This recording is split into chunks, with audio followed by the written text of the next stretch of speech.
Welcome to Native Talk Arizona, presented by Native Health and KRDP 90.7 FM.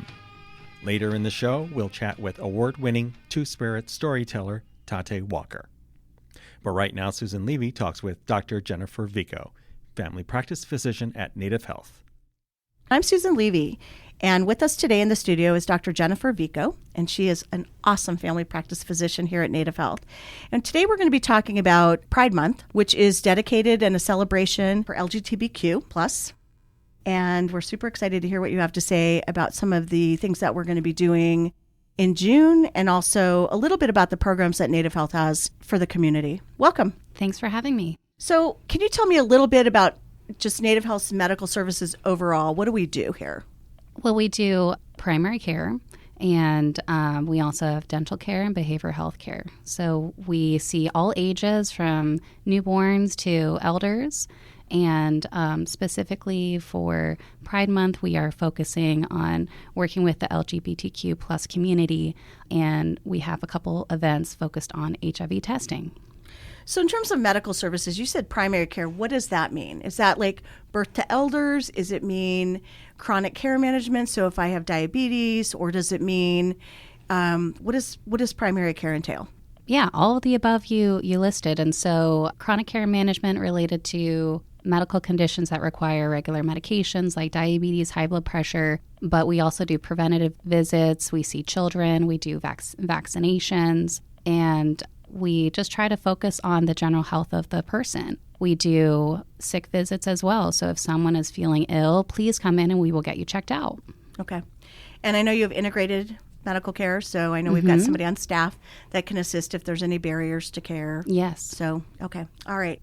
June is Pride Month. So how does Native Health support the LGBTQ community? So we do have required trainings for our medical staff, providers, and we are a very respectful clinic. We always ask about preferred name, preferred pronouns, and we offer testing related to sexually transmitted infections. And I do know syphilis is on the rise, correct? Correct, as well.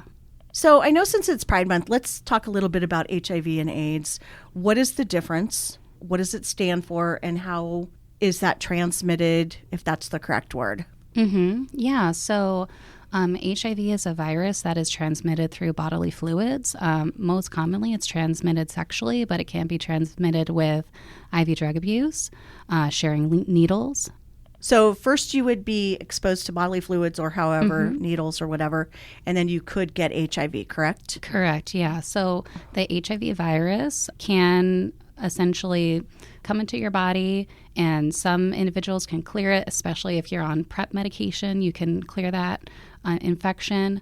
But if not, then the HIV virus will come into white blood cells, and over a prolonged period of time, that can cause AIDS. So AIDS is essentially when someone has had HIV for a very long time and they're having lots of diseases related to their immune system that is not working correctly because of the virus. Okay, so you just mentioned, was it PEP? PrEP? We have PEP and PrEP. So PEP is if someone believes that they've been exposed to the HIV virus, they can come in and we can give medication for that individual to take to hopefully be able to squash that infection from coming into their white blood cells. And so that is post-exposure prophylaxis if someone feels like they've potentially been exposed. How far after can you come in? Like a week, a day, a month? I would recommend coming in as soon as possible because the medication works right away. The medication works the best when there's not a lot of virus involved potentially. But if you believe even if you feel like you were exposed a long time ago, please come in and we can get you tested. Okay. So that would be for PEP, right? Mm-hmm. Okay. And then what's PrEP? So PrEP is pre-exposure prophylaxis. So if someone feels like they could be potentially exposed in the future, they can take a medication every day so that if they are exposed, that medication is an antiviral medication and it will fight against the HIV virus if they are exposed. So hopefully they will not contract HIV. So isn't that like a good idea? Absolutely. Yeah. I mean, is that sort of like sort of a no-brainer if you're going to be doing risky behaviors or any type of behaviors that you should be on PrEP? I totally recommend it if people feel like they could be at risk for being exposed. And so people who have risk factors would be individuals who have had sexually transmitted in the past or have risky sexual behaviors. Please come in and we can give you a medication to take every day. It's just one pill every day. And then hopefully if they're exposed in the future, they will not contract the virus. Okay. All right. I kind of describe it as like the birth control of sexually transmitted infections, right? Like, I feel like for some women, we think about taking a birth control pill every day so that, if someone becomes sexually active, they don't get pregnant unexpectedly. It's kind of a similar thing where you take the medication every day so that if you do become sexually active in a risky way or you're exposed to HIV unexpectedly, then you don't contract the virus. Let's say somebody thinks they might have HIV. Are there symptoms? So, they did something 6 months or a year ago and they don't feel well. Are there any symptoms that you would look for? Yeah, so there is what's called like acute infection symptoms. So if someone was exposed about 2 weeks after or so, they can have flu-like symptoms. Fevers, chills, swollen lymph nodes, fatigue. They're just not feeling well. Now, these are super nonspecific. We are exposed to other viruses that make us feel like we have the flu, and we're actually exposed to influenza as well. So a lot of people, even if they have those symptoms, they might not initially think, oh gosh, I might have been exposed to HIV. This could be the HIV acute infection, because we're exposed to a lot of different viruses that cause those same symptoms. Now, after the initial acute infection symptoms, oftentimes people don't have any symptoms for a number of years until if they continue to be not tested and they don't know that they have HIV, it can turn into AIDS. And AIDS is when the immune system is not working correctly. So you have all these what's called opportunistic infections, or these infections that are not typical for normal, healthy people. And then that can be pretty hazardous. And you said that's a couple years down the way. Mm-hmm. And can you test? So you can test for that also. So you can test to see if you have HIV. And based off of also, you can test essentially the health of your immune system by certain blood work. And you can see how potentially long you've had it, or you can kind of estimate based off of how the health of your immune system is going. And then you'd be able to prescribe, you or one of the providers here could prescribe something to deal with those symptoms, right? Correct, yes. Or treat it? Yep. Okay. So I know June 27th is National HIV Testing Day. So what kind of tests do we do here for people that want to get tested? So we have two different types of tests for HIV. One is a blood draw, and that I recommend for people who are high risk for HIV because it is a little bit more specific. But we also have an amazing point of care test. So it is just a finger stick, and it's rapid. We know right away if someone is positive or negative for HIV. And if they're positive? If they're positive, then I recommend follow-up blood work to confirm that, and to test for other sexually transmitted infections, and to once again test the health of their immune system. And then they could get on medication. Absolutely. Or whatever they need. Yeah. We try to start it right away. And that would help, right? Absolutely, yeah. Okay. So I know some people are concerned about confidentiality. So if a test is positive, what happens? So we do treat it just like other health information in a medical chart. So because of HIPAA, we don't talk about health information to other providers unless that provider is seeing that patient. So it is confidential in their chart. It's treated like other health information. It stays in the chart, and then the provider that sees that patient will be able to see those test results. So I do want to go back, Dr. Veaco, to PrEP. Can you tell me a little bit more about this? Mm-hmm. Yeah, there's a number of different medications on the market that an individual can take to reduce the risk of acquiring HIV, and that is for the pre-exposure prophylaxis PrEP. So it is something to mention that a lot of people think that if they're using a condom, they are fine. They're not going to acquire the sexually transmitted infections. Now, condoms are a great barrier method for certain sexually transmitted infections like gonorrhea, chlamydia. That's a very good barrier method. But unfortunately, studies have shown that condoms do not provide as good of protection for the HIV virus. It can be as low as 60% effective.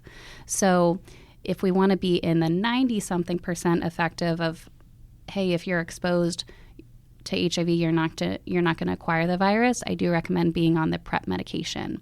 And there's a number of different medications out there, and oftentimes it's just one pill, one a day. So does Native Health have any providers, or are all the providers here trained in that and know how to handle it and how to prescribe it and are able to work with people? Yeah, the majority of our providers are trained in doing PEP and PrEP medication. So they're comfortable and will be able to do that. And we do have a few providers that are also trained in HIV medication management as well.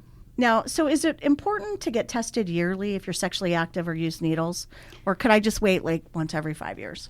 So I actually recommend being tested with every new sexual partner, or if you feel like you've been exposed in other ways. So it might even be more than yearly. If someone is having multiple sexual partners, I recommend coming in and we can test for all the sexually transmitted infections. Now, to have a good test against sexually transmitted infections, oftentimes it is a urine test and a blood test. Okay. So pretty easy to do. Mm-hmm. Yeah. Okay. All right. So can somebody walk into Native Health and get an HIV test? Yes, absolutely. We encourage walk-ins for these types of things. If someone is having any symptoms, please come in. If someone is even not having any symptoms, but they've had different partners and they're wanting to be screened for sexually transmitted infections, we can do a walk-in for that as well. Okay, circle back and tell me what the symptoms are again. So symptoms for acute HIV would just be like flu-like symptoms, so pretty non-specific. Other sexually transmitted infections might have other symptoms like pain in the genital area, rash, discharge, those types of things. Okay, and do they go away if you don't do anything? Some of them will and some of them won't. So it's just important to be screened with every new sexual partner because maybe someone will have a symptom and it will go away, and so they think it's gone, but actually they might still have that infection, and they might be able to spread it to other people, or it might come back and worsen. Okay. So, Dr. Veaco, I know we're having a free testing event on June 27th, which is National HIV Testing Day. I know we're going to have free lunch and gift cards at all of our locations from 10 to 2 at our Central location, our Mesa location, and NHW, which is over at Dunlap and 25th Avenue. But if somebody comes in and wants to test, are the providers aware that we're doing that day? Can they get in to see a provider if they're positive? Should they worry? You said it's a pretty fast, easy, it's a point of care pinprick? Yes, we're going to be doing the point of care testing on that day. And the providers are aware and super excited to have this event. And so we will have good availability. We'll be able to do the point of care test, which is just the finger poke to do the rapid test for the HIV. So you'll know positive, negative at that time. Also, we are accommodating. So if someone has other concerns that they want to talk about or wants to do other sexually transmitted infection testing with more blood work or urine test or that kind of thing, we're definitely open to see you. Okay. And that's important, I think, especially if somebody's positive and they're worried, then they could get in and see a provider that day. Absolutely. And yes, we want to see you that day. We want to get things started. We want to do some blood work, talk about medication. Okay. Get you on the right track here. All right. So June 27th, 10 to 2 at all of our locations. Come on in, get your test, get lunch, and get your gift card. Yeah, absolutely. I look forward to seeing some new faces. It'll be great. Is there a stigma to getting an HIV test? I think it's individual, but thankfully not as much. We have wonderful treatments, and so I think that has reduced a lot of barriers for people willing to come in. What I do see, though, is especially the younger patient population, they think they're invincible. They might not have any medical conditions or symptoms, and so they just don't come in to seek medical care for an annual check or a well check or that kind of thing. So I encourage all of our young people to come in at least once a year so we can double check some things, discuss about screening as well. So, Dr. Veaco, I do have another question for you. So if somebody thinks they might have been exposed to HIV or they're exhibiting symptoms, can they just walk in or do they need to make an appointment? Either way. Okay. I say the soonest, the better. And so if someone is open to doing a walk-in and coming in, we can try to get them on the schedule the same day. They can also call in and see if we have same-day appointments as well if someone wants a particular time. But I do recommend trying to get in as soon as possible. Oftentimes, that would be with a walk-in appointment. Okay. Okay. And finally, how can our listeners make an appointment at Native Health? Is it pretty easy? Just call in? Yes, please call in and you'll be directed to make an appointment with a particular provider. If you don't have a particular provider in mind, the front office can certainly let you know who's available at what time. Also, if you want to walk into any of our locations, talk with the front desk and we'll get you on a provider schedule to be seen. And we do have male and female providers, correct? Correct, yes. Okay, cool. All right. Well, Dr. Veaco, thank you so much for talking with us today and telling us more about HIV/AIDS and PEP and PrEP. Thanks for having me. I look forward to seeing hopefully a couple new faces. Coming up on Native Talk Arizona, we'll chat with Two-Spirit storyteller Taté Walker. Support for KRDP 90.7 FM comes in part from Native Health, with 2 locations in Phoenix, 4041 North Central Avenue, Building C, near the corner of Central Avenue and Indian School Road, and at 2423 West Dunlap Avenue. Native Health is also located in Mesa at 777 West Southern Avenue, near the corner of Southern Avenue and Extension Road. Native Health provides primary medical, dental, behavioral health, WIC, and wellness services for the urban Native American community. For more information, call 602-279-5262 or visit our webpage at nativehealthphoenix.org. Native Talk Arizona returns after this song. You're listening to The Lake Inside the Flower by R. Carlos Nakai, William Eaton, and Will Klipman.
Welcome back to Native Talk Arizona, presented by Native Health and KRDP 90.7 FM.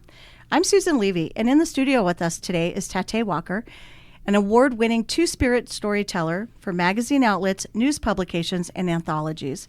Taté is the author of The Trickster Riots, a full-length poetry collection. Welcome to the show, Taté. Thanks. Excited to be here. We're so excited to have you back.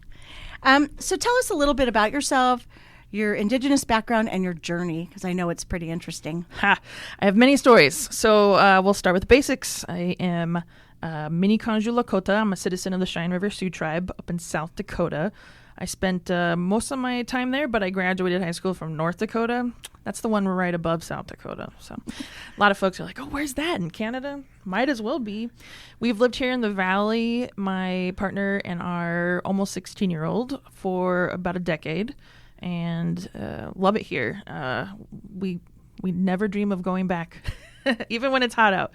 And I love to write, tell stories. I've been a reporter for newspapers. I've been editors for magazine. I do tons of photography still, and freelance write. But my day job is working for a tribal education system. How did you go from writing to tribal education?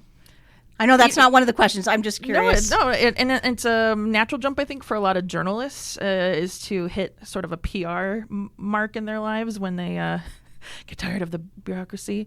I have a vivid memory of working in South Dakota at a newspaper called the Argus Leader, and I had pitched a story about a Native business owner in town who had just opened a new storefront. It was exciting. We didn't have many Native entrepreneurs, I would say, in South Dakota. I pitched the story, and the editor said, that's a great idea, except you did that Native story last week, and we don't want to overwhelm our readers with all these Native stories.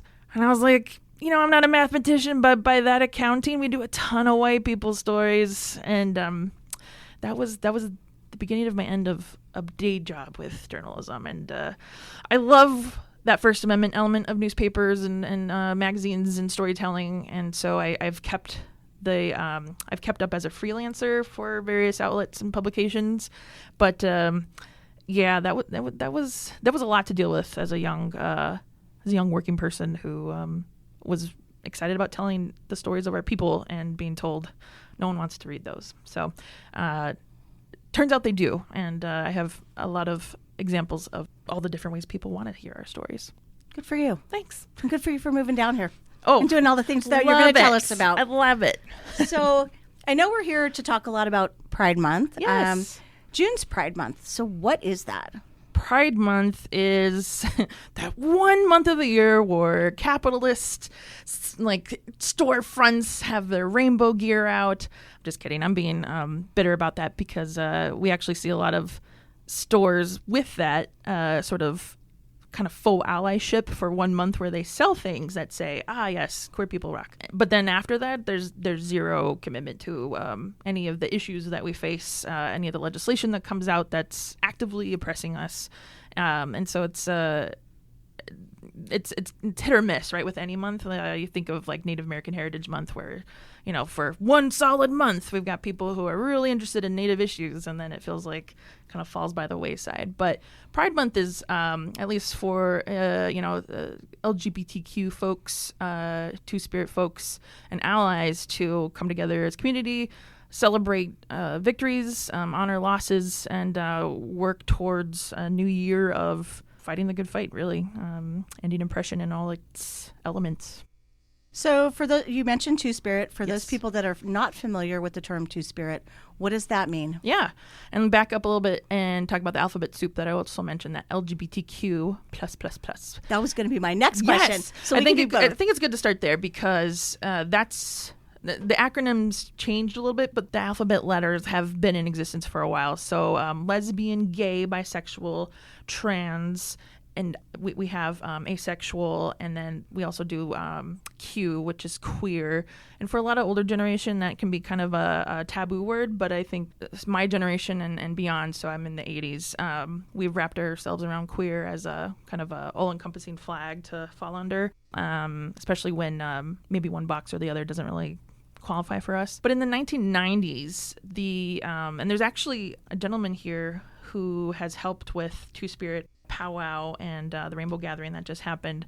But he was at this community gathering in 1990 where Native queer folks got together and said, there's things that our group experiences that other queer people don't experience.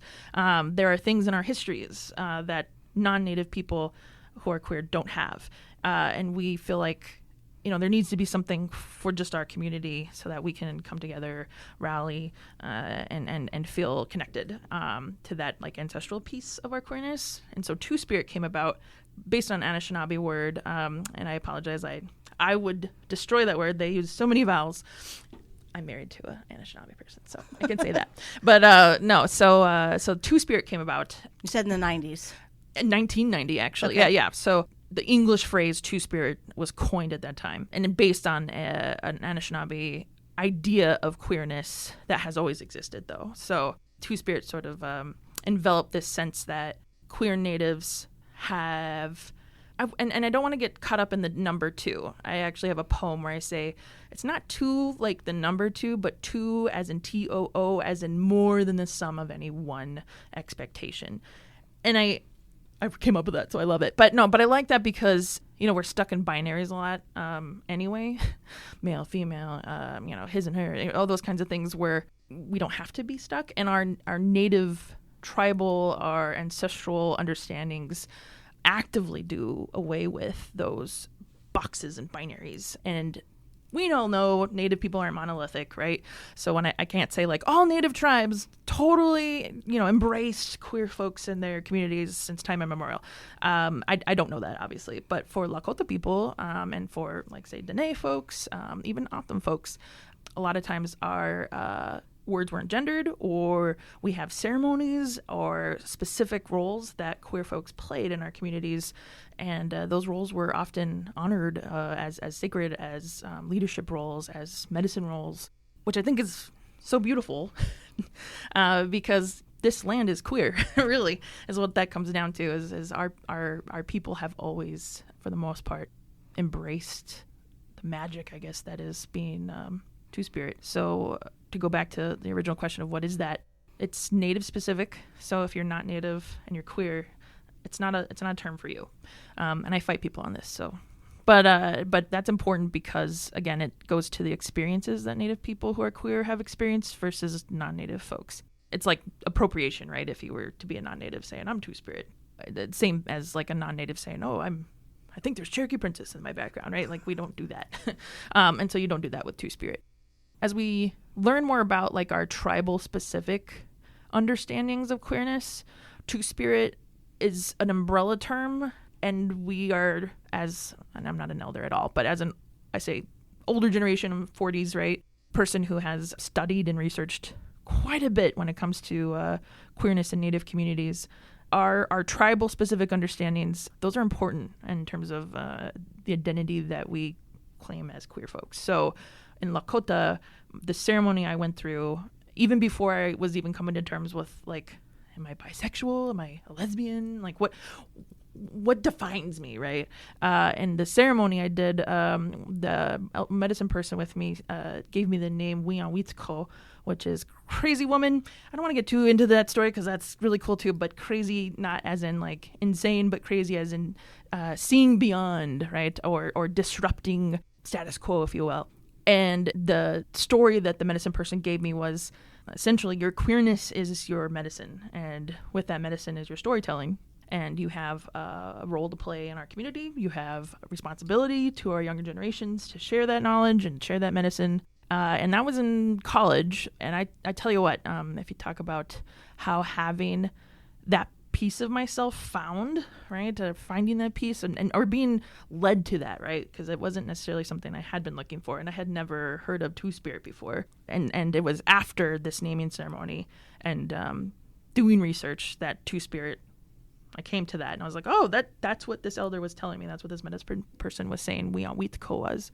And so that shifted my entire, right, worldview. It just gave me purpose, if you will. And that queerness, that purpose is that Two-Spirit. And I will go on a tangent and say, this is a big reason why I always capitalize Two-Spirit and I never hyphenate.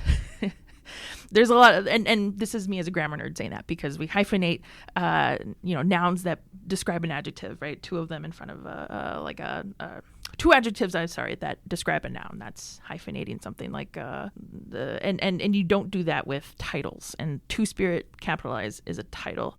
And in a lot of Native communities, and again, speaking for Lakota, two-spirit person, this Veaco that I am, that's a title akin to, say, doctor or professor or whatever it might be. And we sort of dilute it when we bring it down to not capitalized or using numbers or whatever it might be. And that's a hill I'm going to die on. So, but I never want to police what people's use of two-spirit is in whatever way it comes across. But I try to tell stories with purpose and intention. And part of that is how it's even spelled, how we understand it and use it.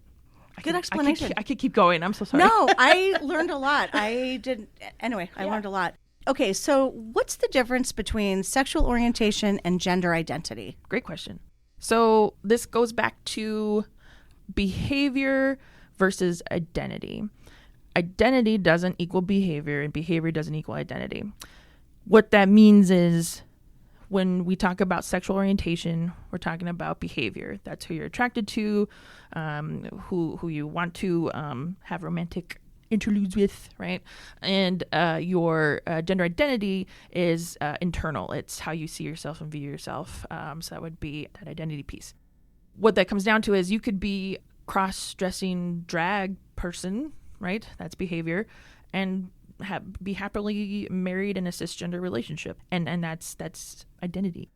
You could also be cross-dressing drag queen and also be in a queer relationship. The whole idea is that we're not trying to fit into pigeonholes, and sexual orientation is and gender identity can change. One thing I love about Two-Spirit and the understandings of queerness within, say, my own tribal understandings of it, is that there's acknowledgement that as identity, as people, as human beings, as just living creatures, we evolve and change.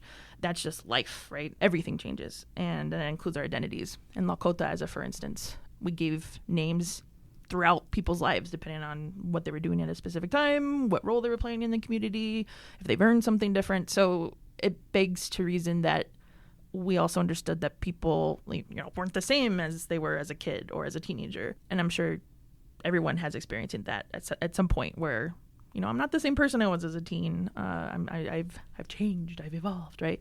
And so too do our understandings of self, which includes orientation, or who we're attracted to, or gender identity, that feeling of who we are within. Does that make sense? Yeah, cool. You're great. You are very interesting and amazing speaker. So, Taté, how can we build an atmosphere of inclusion regardless of our own personal or religious views? Great question. I think we have an opportunity here in Arizona, but also across Indian country, where states like ours have legislatures that aren't, or that are actively oppressing queer folks, to say, hey, this land you're on is indigenous land, and it has always embraced queerness. It has always embraced our two spirits. These laws don't belong here.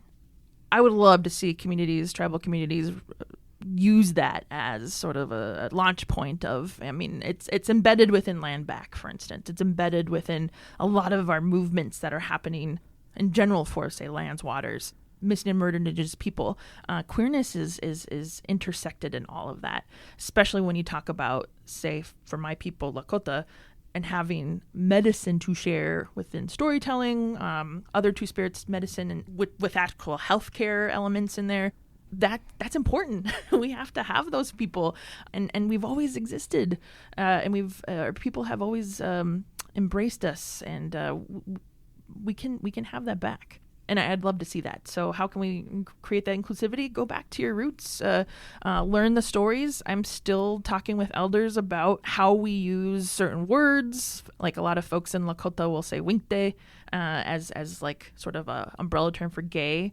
But we're coming to understand that that's something that was created boarding school era with a lot of influence of religion, for instance, and colonial ideas of gender. And so it really doesn't qualify for how our ancestors understood queerness, which is exciting to me, because then we say, well, what did we understand? And can we dig up, say, Lakota words that maybe have been lost in translation, like Veaco? And there's power in that. So I'm excited about that. Wow. Okay.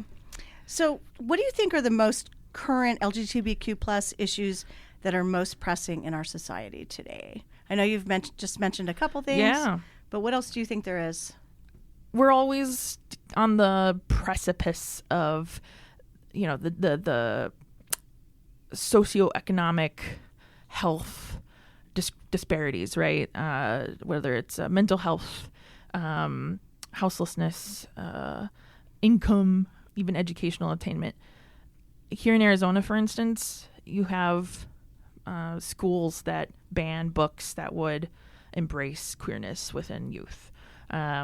You have school districts being told by a superintendent that they can't use pronouns for a kiddo who's still trying to find themselves, or even use dead names for students who have new names that they go by that are theirs. And I say this as a parent of a trans-binary kiddo who we just got their name legally changed. They just got their permit. They're super excited. And it's sad to me to know that there are other youth out there who can't have that experience, because I tell you what, the shift in understanding of self is just magical to see. Being a teenager is tough as it is, but to add onto it adults who have no idea who you are, right? Who have no understanding of tribal anything, right? Culture, language, people, health, wellness, whatever that might be, saying, you can't get, the hormones you need to have a well-lived life. You can't use the bathroom you want because I'm scared, and have zero data, by the way, zero research that supports my lie that says queer people are going to be attacking others in bathrooms. That does not happen.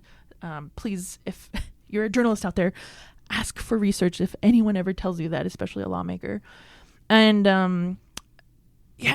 so that those are huge issues right there. Is just we have a lot of young people still very much just trying to live their life, and we have adults that are like, no, we can't do that. We don't accept you. I think that's huge. And I think if we started with our young people, we would have generations of adults who could come to terms with things like Two-Spirit, right? If I had my coming out story is very traumatic. I won't go into it. But if I had any idea that there were spaces in my Lakota culture for someone like me as a Two-Spirit, as a queer person, I think trajectory and experiences and choices I made would have been vastly different. And so as a parent, it's been a huge goal, purpose, intention to expose my kiddo to as much of that knowledge as possible. Because I tell you what, whether it's a name, right? Like, oh, you know what? Puberty is a great time to rename somebody. Because in Lakota, we did that all the time. Yes, you can have a different name, right? To having that element of responsibility to community, right? Within Two-Spiritness, within queerness, just gives that, again, that purpose, that title, right? Of capital Two-Spirit, of meaning. And I think the more we can open that up to our Native youth, the better outcomes we'll see. Very well said. So what would be some ways to support the LGBTQ plus community? Outside of uplifting youth and maybe voting out bigots who are in the legislatures, I think we could vote. Right? I think that's huge. Register to vote. And I know there's tons of organizations that do great fry bread specific voting events. And, that's easy peasy lemon squeezy way to do it. Writing letters to your lawmakers.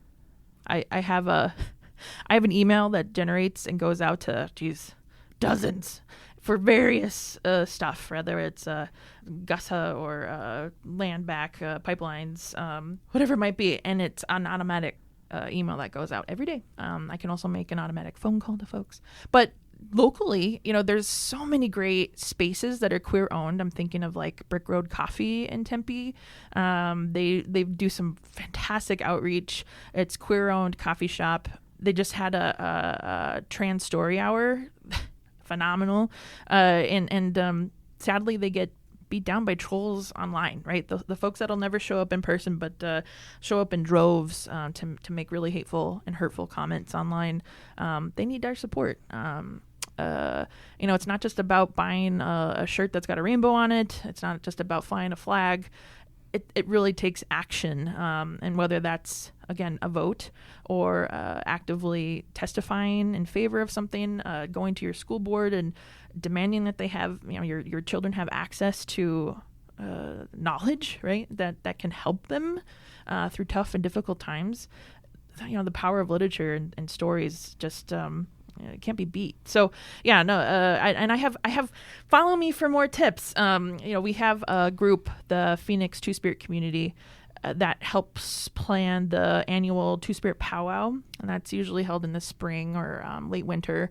And we also have the Rainbow Gathering, led by Trudy Jackson, and those two groups, we're still just getting started, but the more folks we have from the LGBTQ community, but also our allies, the better we'll do.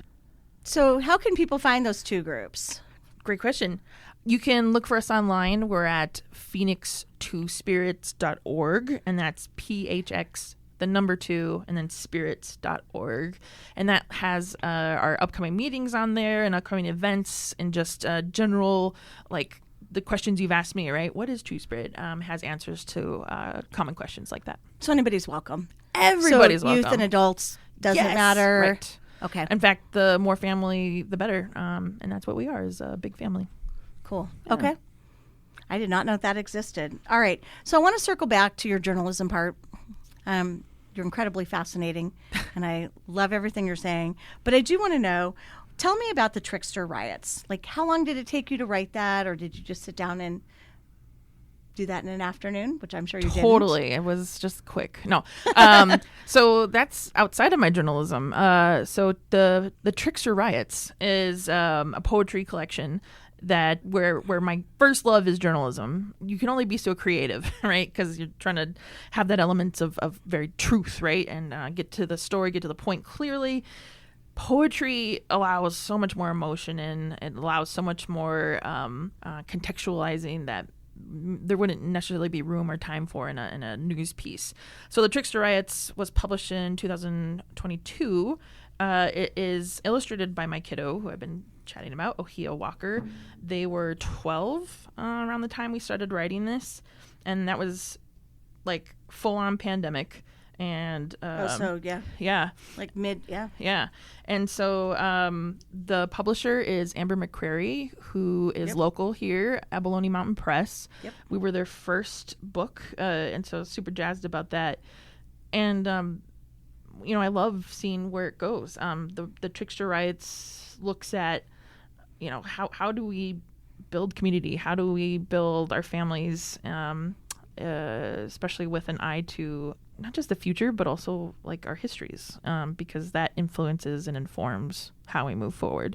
And tricksters in Lakota, I mentioned that lost in translation piece. Iktomi is a spider, and in Lakota, Ikto is our trickster god, if you will. When we go back and look at stories that have been translated, the trickster is very, like, not necessarily someone you'd want in your corner, right? Not just silly, but like actively bad, right? There's some really gross things that the trickster does. And again, these are stories that have been translated to English. When I was researching for a different book on tricksters just in general, I spoke to an elder who said, it's funny that we talk about Iktomi as the bad guy, because, really, without him, people wouldn't have come up from the cave of darkness, right? Like, he led us from the Black Hills, right? From Wind Cave into the plane of existence we're on now. He might have, quote unquote, tricked us to get there, but we owe him that. And there are certain words that have been translated as more negative that if you break them apart and like look at their etymology in Lakota, you find that they mean something totally different from something like a word like led astray, right? A phrase like led astray is more like opened eyes or something like that. Like there's again ways to translate and understand certain words that perhaps colonialism and colonial powers that be purposefully, right, misinterpreted. Same thing with the trickster. So I love this aspect of the trickster that's a disruptor, that pushes us to see beyond like what we've been told is like the status quo, the appropriate thing to do, because there's so many more ways to understand the world. And as a trickster, not that I'm saying I'm a trickster, definitely feel more of the disruptor element there, but like that's a fantastic place to be. You're not relegated to one thing or another, and you're constantly questioning what's going on. So I like that, and that's what these poems really look at. Where can people purchase or download a copy? It's anywhere books are sold. We have Palabras Bookstore carries it. I think you can order it from Changing Hands, Barnes & Noble, all that jazz. Palabras is on Roosevelt, right? Palabras is on Roosevelt now, yes. Roosevelt? Yep. Okay. Roosevelt and 7th Avenue. But I'm also really excited because with the Trickster Riots, I've been invited to write poetry for other outlets. And Little Somethings Press is also a local publishing house here in the Valley. And they have their new edition coming out. And we're having a launch party on the 29th of June. And one of my poems is featured in there. Where's that going to be? Great question. I had it up too. Sorry, I know that wasn't one of my questions. No. The Tempe History Museum. Okay. June 29th, 1 to 2:30 p.m. You talked about how to support folks, right? Great way to do that is support our endeavors. So much of what we do is to build community as Two Spirits, and coming to our events, sharing our work is a fantastic way to ensure that we continue. So, Taté, where can someone find information about the LGBTQ community and plus community, and how can they get involved? Great question. I think the easiest way to do that is look for us online. We have the Phoenix Two Spirit community, and if you go to phx2spirits.org, that's our website. We have our meeting dates on there. We have resources. We have upcoming events. It's a great one-stop shop. Starting there, I think, is a great way to support and get on the track to be an ally. Okay, and I know you said that the Two Spirit Powwow is in the spring, right? Mm-hmm. Like February, March, I think? It's been different times, but okay. we aim for February. Okay. And then Rainbow Gathering is when? In the beginning of June. Okay, so we've already had that this year. We did. Mm-hmm. And then you'll have it again next year. Right. And then I think you also have like monthly gatherings. Is that right? Correct. Okay. In fact, we meet at Native Health. Okay, that's what I thought. Mm-hmm. When's your next? Is it like a certain month? Like a certain? We try to do like third Thursdays, but Okay. it's sporadic right now. But if you go to the website, we try to have a solid 3 weeks lead on any meeting that we do. So. Okay, and then are you on any social media? We have a Facebook page, yes. And what is that called? The Phoenix Two Spirit Community. Same PHX You got number it. 2? Mm-hmm. Oh, I'm smart. Nice. Well done. Yeah. All right. So if somebody wants to reach out to you personally, do you want them to do that through the website, or how would you like that done? Sure. I'm a storyteller of all shapes and sizes. So if we want to chat, we want to work with youth, that's something I love to do. And you can go to my website, which is jtatewalker.com. Taté is spelled like Tate, T-A-T-E. jtatewalker.com. But you can also find me on Instagram at Walker Imagining and reach out to me there. Cool. Okay. I cannot tell you how interesting it's been. So thank you so much for speaking with us today and telling us and educating us more about Pride and all the LGBTQ and Two Spirit. Well, Danka, thank you so much for having me. Thank you for listening to Native Talk Arizona, supported by Native Health and KRDP 90.7 FM. Audio editing by Javier Quiroga, and the executive producer is Susan Levy. And I'm host Lanasha Puari. We hope you tune in again next week. If you have any questions, please email us at nativetalkaz@radiophoenix.org.